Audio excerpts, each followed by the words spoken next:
మన ఇంటికి డైలీ వచ్చి భోంచేసి దీవించి వెళ్తాయి అని చెప్పుకున్నాం కదండి ఒక వీడియోలో. పాపం ఈ తల్లిని పిల్లని విషం పెట్టి చంపేశారు. ఒక పిల్ల మిగిలింది.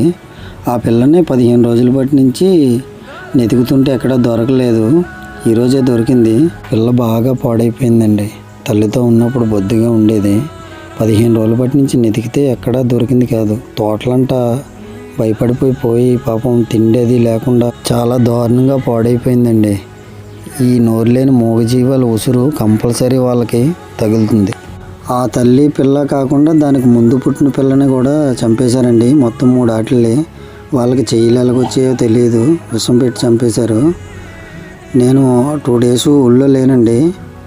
తర్వాత వచ్చి చూస్తే ఇంటికి భోజనానికి రాకపోతే అవి మసిలే ప్లేస్కి వెళ్ళి చెక్ చేస్తే కనిపించలేదు. అక్కడ ఉన్న ఒక అతన్ని అడిగితే చనిపోతే దూరంగా పారేసామని చెప్పాడండి.